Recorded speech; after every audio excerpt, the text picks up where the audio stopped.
Music നിർത്താം. RS football ഫാമിന്റെ പുതിയ വീഡിയോയിലേക്ക് എല്ലാ മാന്യപ്രേക്ഷകർക്കും സ്വാഗതം. നമ്മൾ ഇന്ന് സംസാരിക്കാൻ പോകുന്നത് ഇന്നലെ രാത്രി ചാമ്പ്യൻസായ ബാഴ്സലോണയെ കുറിച്ചാണ് നമ്മൾ സംസാരിക്കാൻ പോകുന്നത്. 29ാമത്തെ ചാമ്പ്യൻസ് ആയിരിക്കണം ലാലിഗ ടൈറ്റിൽ ഉയർത്തിയിരിക്കണം. അതും ബാക്ക് ടു ബാക്ക് എന്ന് പറഞ്ഞാൽ 2 വർഷം തുടർച്ചയായിട്ട് ലാലിഗ തൂക്കിയിരിക്കുകയാണ് ബാഴ്സലോണ. അതും എൽ ക്ലാസിക്കോയിൽ റയൽ മഡ്രിഡ്, ചിരവൈരികളായ റയൽ മഡ്രിഡിനെ 2-0 പരാജയപ്പെടുത്തിയിട്ടാണ് അവര് ചാമ്പ്യന്മാരായിരിക്കണം എന്നുള്ള കാര്യം ആലോചിക്കണം. അതും എമ്മാതിരി കളി എന്ന് പറയുന്നത് ചരിത്രത്തിൽ ആദ്യമായിട്ടാണ്. ഇതിനു മുമ്പ് റയൽ മഡ്രിഡ് തിരിച്ചു ഇങ്ങനെ ഒരു പണി തന്നിട്ടുണ്ട്. 1900 1917 പണ്ടാണ് സംഭവിച്ചിരിക്കുന്നത്. 29ാമത്തെ ലാലിഗ ടൈറ്റിൽ എങ്ങനെയുണ്ട്? അടിപൊളിയല്ലേ? പൊളി കളി എന്ന് പറഞ്ഞാൽ എന്താ പറയാ, ഭാഗ്യം കൊണ്ട് മാത്രമായിട്ട് 2 ഗോൾ നിന്നത്. അതും സ്റ്റാർട്ടിംഗ് എല്ലാം കണ്ടപ്പോ നമ്മളൊക്കെ നെട്ടിപ്പോയി. എമ്മാതിരി സ്റ്റാർട്ടിംഗ് എല്ലാം. ഈ സ്റ്റാർട്ടിംഗ് എല്ലാം കൊണ്ട് എന്താണ് കാണിക്കാന്ന് ഹൻസി ഫ്ലിക്ക് പിള്ളേരെ പറഞ്ഞിട്ടുണ്ടായിരുന്നു. ഇപ്പോഴത്തെ റയൽ മഡ്രിഡിന് ഇതൊക്കെ ധാരാളമാണ്. എന്താ പറഞ്ഞാൽ അറ്റാക്കിങ്ങിൽ ആരൊക്കെയാണ്? ഫെർമിനും, ഫെറാൻ ടോറസും, റാഷ്ഫോർഡും. ടോണി ബഗ്ദാജി ഇല്ല, റഫീനി ഇല്ല. അങ്ങനെ കണ്ടപ്പോൾ ശരിക്കും ഇന്ന് വല്ലതും റയൽ മഡ്രിഡിന് വാങ്ങിക്കുന്നു വിചാരിച്ചു. പക്ഷെ കളിയില് റയൽ മഡ്രിഡിന് ഇങ്ങനെ ഇഞ്ഞ വരയ്ക്കില്ല. ഒരൊറ്റ ഓൺ ടാർഗറ്റ് ഷോട്ടാണ് റയൽ മഡ്രിഡിന്റെ ഭാഗത്തുണ്ടായത്. ബോളിന്റെ പിന്നാലെ ബാഴ്സലോണ പ്ലേയേഴ്സിന്റെ പിന്നാലെ ഇങ്ങനെ കിടന്ന് ഓടുക, പിന്നെ മിസ്പാസുകൾ. പിന്നെ നിങ്ങള് സ്റ്റേഡിയം ഒക്കെ പുതുക്കി പണിതെന്ന് പറഞ്ഞിട്ട് ഇമാതിരി സൗണ്ട് ഉണ്ടാക്കണം. അവർക്ക് കോൺസെൻട്രേഷൻ പോയില്ലേ? പാസ് കൊടുക്കുന്നതൊക്കെ ഫുള്ള് മിസ്സാ. ഒന്ന് മനസ്സിലാക്കണ്ടേ? ആ ബെല്ലിഹാമൊക്കെ കിടന്ന് മറിഞ്ഞ് ഉരുണ്ട് എന്തൊക്കെയോ കാട്ടിട്ട് ആ ബോൾ പിടിക്കുന്നത്. അപ്പൊ നിങ്ങൾ ഇങ്ങനെ ബഹളം ഉണ്ടാക്കിയാലോ? അതൊക്കെ മോശമല്ലേ? എന്താ പറയാ അല്ലേ? അങ്ങനെ ഇടി വെട്ടി അവനെ പാമ്പ് കടിച്ചു എന്ന് പറയില്ലേ? അങ്ങനത്തെ ഒരു അവസ്ഥയിലാണ് ലാലീഗും പോയി, എൽ ക്ലാസിക്കോയിലും പരാജയപ്പെട്ടു. അതും ക്യാമ്പ് നോയിൽ വന്നിട്ട് കട ഹോണർ കൊടുക്കണമെന്നും പറഞ്ഞ ഓടി എല്ലാവരും ഉള്ളിലേക്ക് എത്തി. വിനീഷ്യസ് പറയുന്നുണ്ട് വാ വേഗം പോവാന്ന്. അങ്ങനെ അരിയും മൂഞ്ചി മണ്ണെണ്ണയും മൂഞ്ചി എന്ന് പറയില്ലേ? അങ്ങനത്തെ ഒരു അവസ്ഥയിലാണ് റയൽ മഡ്രിഡ് ഫാൻസ്. അതിന്റെ അടിയിൽ ഓമാരിന്റെ വെല്ലുവിളികളൊക്കെ ഉണ്ടല്ലോ. ഇന്ന് രാവിലെ ഒരു 2-3 ദിവസമായിട്ട് ഈ ഇടി പ്രശ്നങ്ങളൊക്കെ ആയപ്പോ ഒരു അനക്കമില്ലാണ്ടിരുന്നതാ. വീണ്ടും രാവിലെ വന്നിരിക്കുന്ന വെല്ലുവിളിയായിട്ട്. ഞങ്ങള് തറവാട്ടിൽ വന്ന് വെട്ടും, ഞങ്ങളുടെ കുടുംബത്തിൽ പല പ്രശ്നങ്ങളുണ്ടാവും, പക്ഷേ ബാഴ്സലോണയെ നേരിടുമ്പോൾ അത് ഞങ്ങൾക്കൊരു പ്രശ്നമല്ല, ബാഴ്സലോണയെ നമുക്കൊരു പ്രശ്നമല്ല എന്നൊക്കെ. പിന്നെ മുക്കിക്കയറ്റുന്ന്, പിന്നെ എന്തൊക്കെയൊക്കെയോ വീരവാദങ്ങൾ. നിങ്ങളുടെ കമന്റ് ബോക്സിൽ വന്ന് ഡയലോഗ് അടിക്കുക, അങ്ങനെ അടിക്കും ഇങ്ങനെ അടിക്കുന്നത്. എന്തായിരുന്നിട്ട് ഇപ്പൊ ശവനായി ഒന്നും പറയാനുള്ള അക്ഷരാർത്ഥത്തിൽ നിശബ്ദരാക്കിയിട്ട്. എന്താ പറഞ്ഞാൽ റയൽ മഡ്രിഡിന്റെ അവസ്ഥ ഭയങ്കര മോശമാണ്. അവരുടെ ഡ്രസ്സിംഗ് റൂമിൽ അവരുടെ ആ ഒരു പ്ലേയേഴ്സ് തമ്മിലുള്ളത് കളി തന്നെ കണ്ടറിയാം. ബന്ധമില്ലാത്ത വീട്ടിൽ വിരുന്ന് വന്നിട്ട് ഇരിക്കുന്നില്ലേ ആൾക്കാർ? അതേപോലത്തെ മെന്റാലിറ്റിയിലേക്കാണ് കളിക്കേണ്ടത്. ഒരുത്തം ത്രുപാസ് കൊടുക്കുന്നുണ്ട്, വേറെ എവിടെ നോക്കിയിരിക്കുന്നുണ്ട്. എമ്മാതിരി അവസ്ഥ. അതിന്റെ ഇടയിൽ ഈ ചങ്ങായിമാര് മാതിരി പെർഫോമൻസ് എടുത്താലോ? ഞാനൊക്കെ ചോദിച്ചു ചുരുക്കി ഒരു 4-5 ഗോളൊക്കെ അടിക്കുന്നത്.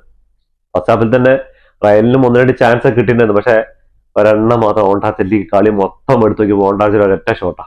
പിന്നെ കോർട്ടോടെ കിട്ടുന്ന സേബിൾ ഉണ്ടായിരുന്നു. അത് എടുത്തു പറയേണ്ട കാര്യമാണ്. കോർട്ടോ എന്ന് പറയുന്ന ഗോൾ കീപ്പറിന്റെ സേവ്, അതേപോലെ നമ്മുടെ റാഷ്ഫോർഡിന്റെ ആ ഒരു ഫിനിഷിംഗ് ഇല്ലായ്മ. ലെവൻഡോസ്കിക്കും കിട്ടുന്ന ചാൻസ് കിട്ടിയിട്ടുണ്ടായിരുന്നു. ഫെറാൻ ടോറസ് ഒന്നും പറയാനില്ല. നിങ്ങള് ഈ ഒരു പെർഫോമൻസ് എല്ലാ കളിയിലും കളിച്ചിട്ടുണ്ടെങ്കിൽ ഞങ്ങൾക്ക് വേറൊരു സ്ട്രൈക്കറെ തേടി പോകേണ്ട ആവശ്യമില്ല. എല്ലാ കളിയിലും നിങ്ങൾ ഈ ഒരു പെർഫോമൻസ് എടുത്തു നോക്ക്. എത്ര സുന്ദരമായിരിക്കുന്ന കളി. ആ ഓൾമോന്റെ ആ ബാക്ക് ഹിൽ പാസും ആ ഒരു ഫൈനൽ ടച്ചിൽ ആ കയറുന്ന വെട്ടിയോട്ട പോലത്തെ സാധനം ഉള്ളി കയറ്റി വിടുന്നത്.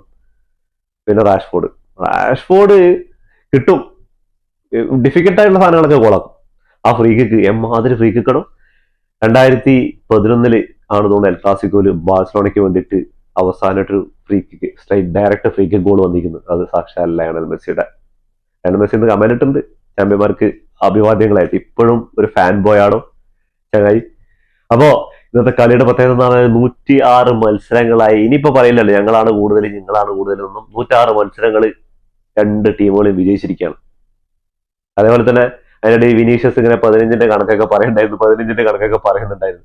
ഈ ഫാൻസുകാരും കണക്കാണ്, അതേപോലെ തന്നെ പ്ലേയേഴ്സും കണക്കാണ്. ഗ്രൗണ്ടിൽ കളിയിലൊന്നും കാണിക്കാൻ പറ്റില്ല, വായത്താളത്തിന് ഒരു കുറവില്ല. ലാലീഗ് നടക്കുന്നത് അതിൽ ടൈറ്റിൽ റേസിന് വേണ്ടിയിട്ട്. ടൈറ്റിൽ റേസിൽ ഈ കളി സമനിലയായി കഴിഞ്ഞാൽ ലാലീഗ് അടിക്കുന്ന അറിയാം, ഒരു സമനില മതി എന്നറിയാം. അപ്പോഴും ഇവന്മാര് ഈ UCL കണക്ക് പറഞ്ഞുകൊണ്ടിരിക്കാം. ലാലീഗ് എന്ന് പറഞ്ഞാൽ ലാലീഗ് അടിക്കുക നിങ്ങള്, ലാലീഗിൽ നിങ്ങളാ കൂടുതലും, അതൊക്കെ ശരിയാണ്. പക്ഷെ അത് പറയണ്ടേ, ഞങ്ങൾക്ക് 34 പറയണ്ടേ? അതല്ല പറയാണ്ട് UCL കണക്കും കൊണ്ട് പിന്നെ കുറെ ഉന്തും തള്ളൊക്കെ ഉണ്ടായിരുന്നു. അത് എൽ ക്ലാസിക്കോ ആകുമ്പോൾ പിന്നെ ബെലിഹാമിന് ഒരു എൽബോ കിട്ടിയിട്ട്, ജോൺ ഗാർസിന്റെ ഭാഗത്ത് നിന്ന് ഒരു എൽബോ കിട്ടിയിട്ട്, സോറി എരിക് ഗാർസിന്റെ ഭാഗത്ത് നിന്ന് ഒരു എൽബോ കിട്ടിയിട്ട് അത് ഒരു ബ്ലേഡിംഗ് ഒക്കെ ഉണ്ടായിരുന്നു. ചോര കാണാണ്ട് പിന്നെ ഏത് എൽ ക്ലാസിക്കോ ഇവർ അവസാനിച്ചിട്ടുള്ളത്. അതേപോലെ നമ്മുടെ ക്യാൻസലോന്റെ കാര്യം, ക്യാൻസലോ ഇംഗ്ലീഷ് പ്രീമിയർ ലീഗ് അടിച്ചു, ബൂണ്ടസ് ലീഗ് അടിച്ചു, ജുവന്റസിന് വേണ്ടിയിട്ട് അവിടെയും പോയിട്ട് അടിച്ചിട്ടുണ്ട്, ഇവിടെ സിറിയയിൽ പോയിട്ട്, അതേപോലെ തന്നെ ലാ ലീഗിലും. അങ്ങനെ 4 ലീഗുകളിൽ പോയിട്ട് ചാമ്പ്യന്മാരായ ഒരു ചങ്ങായി. അത് മാസം കളിയാട്ടോ, ഇന്നത്തെ കളിയും ഗംഭീരമാണ്. ചങ്ങായി ചില സമയത്തൊക്കെ സ്ട്രൈക്കറാന്ന് വിചാരിക്കും, അവിടെയൊക്കെ പോയി കളിക്കുന്നത്. വിങ്ങുകളിൽ എത്തുന്നുണ്ട്, അറ്റാക്കിങ് നോക്കി കഴിഞ്ഞാൽ ഡിഫൻസിൽ അതേപോലെ അത്യാവശ്യം നല്ല കോൺട്രിബ്യൂഷൻ ഉണ്ട്. പിന്നെ ഗാബിയുടെ കാര്യം, ഗാവി കുറച്ച് എനിക്ക് തോന്നുന്നു പഴയ ഗാവിയിലേക്ക് എത്തിയില്ലെങ്കിലും പരമാവധി ബെല്ലിംഗ്ഹാമിലേക്ക് ഇന്ന് പിടിച്ചു വലിച്ച് ഒരു പരുവത്തിലാക്കിയിട്ടുണ്ട്. ഞാൻ എപ്പോൾ വേണമെങ്കിൽ ഒരു റെഡ് കാർഡോ യെല്ലോ കാർഡോ കിട്ടുന്നുള്ള പ്രതീക്ഷയിൽ ഉണ്ടായിരുന്നു. അതേപോലെ തന്നെ ഓൾമോന്റെ പെർഫോമൻസ്, ഫെർമിന് ഇന്ന് നിരാശപ്പെടുത്തി ചോദിച്ചാൽ ഇല്ല, നിരാശപ്പെടുത്തിയില്ല ചോദിച്ചാൽ നിരാശപ്പെടുത്തി. അങ്ങനെ കിടലിന് 2-3 ചാൻസുകൾ ഉണ്ടായിരുന്നു. ഫസ്റ്റ് ആ ഒരു 5-ാം മിനിറ്റ് തന്നെ ഒരു കിടലിന് അറ്റാക്ക് ഉണ്ട്. ഞാൻ ഡയറക്റ്റ് അടിച്ചങ്ങോട്ട് കയറ്റുന്നു വിചാരിച്ചു. അപ്പോഴാണ് റാഷ്ഫോർഡ് ഒരു പാസ് ഇട്ടെടുത്തത്. അത് റാഷ്ഫോർഡിലേക്ക് എത്തുന്നതിന് മുമ്പ് തന്നെ അത് തട്ടിത്തറിഞ്ഞു. അങ്ങനെ ബാക്ക് ടു ബാക്ക് ചാമ്പ്യന്മാരായിരിക്കണം. ഇതിൽ കൂടുതൽ എന്താണ് ബാഴ്സ ഫാൻസ് നിങ്ങൾക്ക് വേണ്ടത്? ആഘോഷിക്കാനുള്ള ടൈമാണ്. ഇനി 3 മത്സരങ്ങളാണ് ബാക്കിയുള്ളത്. 3 മത്സരങ്ങളും കൂടി 9 പോയിന്റ് നേടുകയാണെങ്കിൽ 100 ഗോളുകൾ തയ്ക്കണം. അത് ഇതിനു മുമ്പ് നടന്നിട്ടുള്ളത് 2015-16 സീസണിലാണെന്ന് തോന്നുന്നു 100 ഗോൾ. ഇപ്പൊ 91 ഗോളായി നിൽക്കുന്നുണ്ട്. ഇനി 3 മത്സരങ്ങൾ വിജയിക്കുകയാണെങ്കിൽ ലാലിഗിൽ 100 പോയിന്റ് തയ്ച്ചിട്ടാണ് ചാമ്പ്യന്മാര് ഈ വർഷം പണിയിറങ്ങുക. അപ്പൊ ഇനിയുള്ള മത്സരങ്ങളൊന്നും അത്ര ഇമ്പോർട്ടന്റ് ഇല്ല. ഇനിയുള്ള മത്സരങ്ങൾ ഇമ്പോർട്ടന്റ് ഇല്ല എന്നുള്ള കാര്യം എല്ലാവർക്കും അറിയാം. അപ്പൊ എന്തായാലും 100 പോയിന്റ് വേണ്ടിയിട്ട് ബാഴ്സലോണ എന്തായാലും പരിശ്രമിക്കുന്നു. അതേപോലെ ഹാൻസി ഫ്ലിക്കിന്റെ ഫാദർ മരണപ്പെട്ടതിട്ട് ആളിന്ന് ഗ്രൗണ്ടിലുണ്ടായിരുന്നു. ആള് ലാലിഗ കപ്പ് സ്വന്തം അച്ഛന് വേണ്ടിയിട്ട് ഇങ്ങനെ ഉയർത്തി കാണിക്കുന്നുണ്ടായിരുന്നു. അതൊരു എന്താ പറയാ, എല്ലാവരും ബ്ലാക്ക് ബാൻഡ് അടിച്ചിട്ടാണ് കളിക്കാൻ വന്നത്. പക്ഷെ ഈ ഒരു മാച്ചിന്റെ ഇമ്പോർട്ടൻ്റ് എന്നത് ആൾക്കറിയാം. അപ്പൊ അതുകൊണ്ട് തന്നെ ഹാൻസി ഫ്ലിക്ക് അവിടെ തന്നെ ഉണ്ട്. ഹാൻസി ഫ്ലിക്കിനെ കുറിച്ച് പറയാതിരിക്കാൻ വയ്യ. എവിടെ കിടക്കുന്നുണ്ടായിരുന്ന ടീമായിരുന്നു. എല്ലാവരും പറഞ്ഞു ഇന്റർ മിലാന് അല്ലെങ്കിൽ AC മിലാനൊക്കെ ആയി പോകും എന്നുള്ള. ഒരു കാലത്ത് AC മിലാന് അങ്ങനെയൊക്കെ ആയിരുന്നു. അത് AC മിലാന്റെ ഇപ്പോഴത്തെ അവസ്ഥയിലേക്ക് ബാഴ്സലോണ പോകുന്നു വിചാരിച്ചു. അങ്ങനെയാണ് ജർമ്മനിയിൽ നിന്ന് ഒരാൾ ട്രെയിൻ വന്ന് ഇറങ്ങുന്നത്. ആ സമയത്ത് ഒരുപാട് പേര് ട്രോളി ഉണ്ടായിരുന്നു. എന്താ ബാഴ്സലോണയ്ക്ക് ഒരു ഫ്ലൈറ്റ് ടിക്കറ്റ് എടുത്ത് കൊണ്ടുവരാൻ പോലും പൈസ ഇല്ലെന്ന്.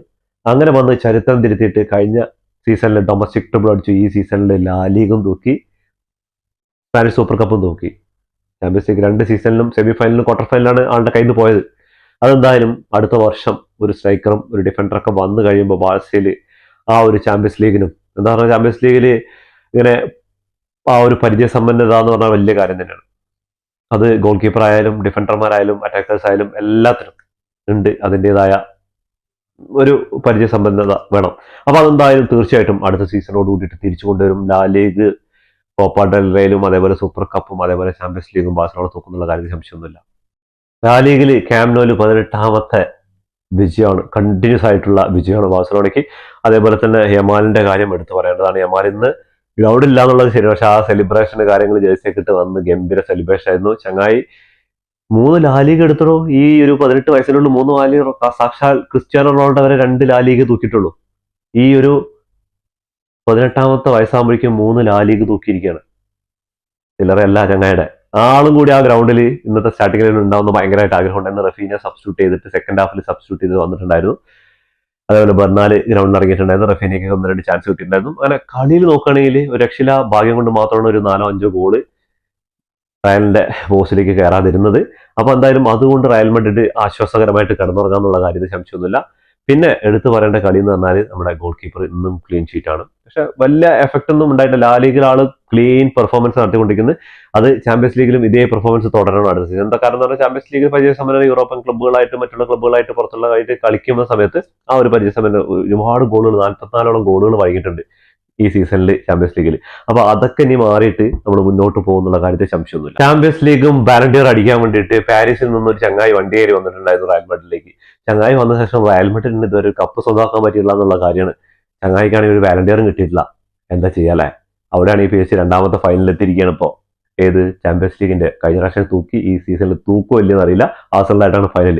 അപ്പൊ എംബാപ്പയുടെ കാര്യം, എംബാപ്പയ്ക്ക് എതിരെ 50 മില്യൺ എന്തോ ആണ്, എനിക്ക് കറക്റ്റായിട്ട് 50 മില്യൺ 5 മില്യൺ എന്നറിയില്ല. 50 മില്യൺ ആൾക്കാരാണെന്നുകൊണ്ട് ഈ വർഷത്തോടു കൂടിയിട്ട് ഒഴിവാക്കണം എന്നാണ്. അപ്പൊ ആരൊഴിവാക്കി ആര് വന്നാലും ഇവരെയൊക്കെ നിയന്ത്രിക്കാനുള്ള ഒരു കോച്ച് ഇല്ലാതെ റയൽ മാഡ്രിഡിന്റെ മുന്നോട്ട് പോക്ക് അടുത്ത സീസണിലും ഭയങ്കര ടഫാണ്. എന്താ പറഞ്ഞാൽ ഈ ഒരു ഈഗോയും ഇങ്ങനെയുള്ള പ്രശ്നങ്ങളൊക്കെ ഉള്ളൊരു എന്താ പറഞ്ഞാൽ അവിടെ ലോകോത്തര താരങ്ങൾ എല്ലാവരും ഉണ്ടാവുമ്പോൾ അതിനെ നിയന്ത്രിച്ചൊരു കുടുംബം പോലെ കൊണ്ടുവരണമെങ്കിൽ കണ്ടില്ല ഹാൻസി ഫ്ലിക്ക് ചെയ്യുന്ന ബാഴ്സലോണയെ ഒരു ഫാമിലിയെ പോലെയാണ് കൊണ്ടു നടക്കുന്നത്. റഫീനൊക്കെ എവിടെ ഉണ്ടായിരുന്ന റഫീനൊക്കെ ഇപ്പൊ ഏത് ലെവലിൽ റഫീന ഇല്ലെങ്കിൽ ബാഴ്സലോണ ഇല്ലാന്ന ലെവലിൽ എത്തിയിട്ടുള്ളത്. അപ്പോൾ അതിനൊക്കെ ഒരു കോച്ചിന്റെ പങ്ക് എന്ന് പറഞ്ഞാൽ വളരെ വളരെ വളരെ വലുതാണ്. അപ്പൊ അങ്ങനെയൊക്കെയാണ് പോയിക്കൊണ്ടിരിക്കുന്നതെങ്കിലും അടുത്ത സീസണിൽ എന്തായാലും റയൽ മാഡ്രിഡ് തിരിച്ചു വരട്ടെ എന്ന് നമ്മളൊരു ബാഴ്സ ഫാൻസ് ആണെങ്കിലും ആഗ്രഹിക്കണം. എന്താ കാരണം എന്ന് പറഞ്ഞാൽ റയൽ ഇല്ലാണ്ട് എന്ത് ബാഴ്സ, അത്രേ നമുക്ക് പറയാനുള്ളൂ. അപ്പൊ നമുക്ക് ഇന്ന് ഇവരുടെ സ്റ്റാറ്റസിൽ നോക്കുകയാണെങ്കിൽ 11 ഷോട്ടുകളാണ് ബാഴ്സലോണ എടുത്തിട്ടുള്ളത്. അതിൽ 7 എണ്ണം ഓൺ ടാർഗറ്റിലേക്കാണ്. അവിടെ നോക്കുകയാണെങ്കിൽ 8 ഷോട്ടുകൾ എടുത്തിട്ടുണ്ട്. അതിൽ ഒരെണ്ണം മാത്രമാണ് ആ ഒരു ടാർഗറ്റിലേക്ക് വന്നത്. ഒരു കാർസേന്റെ ഒക്കെ ഒരു കിടിലൻ ബോളുണ്ട്, ഞാൻ ഗോളായി തന്നെ വിചാരിച്ചതാ. അത് എവിടേക്കാ പോയതെന്ന് ഒരു പിടിയില്ല. അതേപോലെ തന്നെ 53% പൊസിഷൻ ഉണ്ടായിരുന്നു. ഫസ്റ്റ് ഹാഫിൽ ഒന്നും ബോൾ കൊടുത്തിട്ടില്ല റയൽ മാഡ്രിഡ്. സെക്കൻഡ് ഹാഫിൽ പിന്നെ വട്ടം കറക്കലായിരുന്നു. 45% റയൽ മാഡ്രിഡിന്റെ ഭാഗത്ത് പൊസിഷൻ ഉണ്ടായിരുന്നത്. 514 പാസുകൾ ബാഴ്സലോണ കംപ്ലീറ്റ് ചെയ്തപ്പോൾ 391 പാസുകളാണ് റയൽ മാഡ്രിഡ് കംപ്ലീറ്റ് ചെയ്ത്. 93% പാസിംഗ് അക്യൂറസി ഉണ്ടായിരുന്നു ബാഴ്സലോണയുടെ ഭാഗത്ത്. അവിടെ ആണെങ്കിൽ 85% ഉണ്ടായിരുന്നുള്ളൂ. ഫൗളുകൾ കമ്മിറ്റ് ചെയ്ത് 18 ഫൗളുകൾ കമ്മിറ്റ് ചെയ്ത് ബാഴ്സലോണ. അവിടെ 9 ഫൗളുകൾ കമ്മിറ്റ് ചെയ്തിട്ടുണ്ടായിരുന്നു. 2 യെല്ലോ കാർഡും അവിടെ 4 യെല്ലോ കാർഡും റയൽ മാഡ്രിഡ് ഉണ്ടായിരുന്നു. അതേപോലെ ഓഫ് സൈഡ് നോക്കുകയാണെങ്കിൽ 2ഉം 1 ഓഫ് സൈഡ് ട്രാപ്പൊക്കെ ബീറ്റ് ചെയ്യാൻ വേണ്ടിയിട്ടൊക്കെ കുറച്ച് പരിശ്രമങ്ങളൊക്കെ ഉണ്ടായിരുന്നു. അതിനിടയിൽ ബെല്ലിംഗ്ഹാം ഒരു ഗോൾ അടിക്കുന്നുണ്ട്. കോമഡി എന്ന് പറഞ്ഞാൽ ഈ ഗോൾ അടിക്കുന്ന സമയത്ത് ബെല്ലിംഗ്ഹാം ഓഫ് സൈഡ് വിളിച്ചിട്ടുണ്ട്. ബെല്ലിംഗ്ഹാമിന്റെ കൂടെ 5 റയൽ മാഡ്രിഡിന്റെ പ്ലെയേഴ്സാണ് ഓഫ് സൈഡിൽ ഉണ്ടായിരുന്നത്. എന്താല്ലേ ഇതൊക്കെയാണ് അതിന്റെ നിലവാരം ഇന്നത്തെ ആക്കാൻ പറ്റുന്നത്. അതേപോലെ തന്നെ 4 കോർണേഴ്സ് വിൻ ചെയ്തപ്പോൾ Real Madrid Barcelona 4 corners win ചെയ്തപ്പോൾ 8 കോർണേഴ്സാണ് വിൻ ചെയ്തിരിക്കുന്നത്. എന്നിട്ട് ഒരു ഗോൾ പോലും ആക്കാൻ പറ്റില്ല എന്നുള്ളതാണ്. ഒന്നും പറയാനില്ല. അപ്പോൾ എൽ ക്ലാസിക്കോ അവസാനിച്ചു. ഈ സീസണിൽ ഏകദേശം ലാ ലീഗിന്റെ ഒക്കെ കാര്യങ്ങൾ കഴിഞ്ഞ് ഇനി നമ്മൾ കാത്തിരിക്കുന്നത് ചാമ്പ്യൻസ് ലീഗും അതേപോലെ യൂറോപ്പ ലീഗ്, കോൺഫറൻസ് ലീഗ്, അതേപോലെ FA കപ്പ്, അങ്ങനെ ഒരുപാട് ട്രോഫികൾ കാത്തിരിക്കുന്നുണ്ട്. അപ്പൊ എന്തായാലും കാത്തിരിക്കാം അടുത്ത സീസണിന് വേണ്ടിയിട്ട്. വേൾഡ് കപ്പ് വരാനുണ്ട്. അപ്പോൾ ഇതോടുകൂടി ഈ വീഡിയോ അവസാനിക്കുന്നു. ഫുട്ബോൾ ലോകത്തെ പുതിയ വിശേഷങ്ങളുമായി വീണ്ടും കാണാം. ഈ വീഡിയോ ഇഷ്ടപ്പെട്ടാൽ ലൈക്ക് ചെയ്യുക, ഷെയർ ചെയ്യുക, സബ്സ്ക്രൈബ് ചെയ്യുക. അതുപോലെ നിങ്ങളുടെ ബാഴ്സ ഫാൻസായ ഫ്രണ്ട്സിന് ഈ വീഡിയോ അയച്ചു കൊടുക്കുക.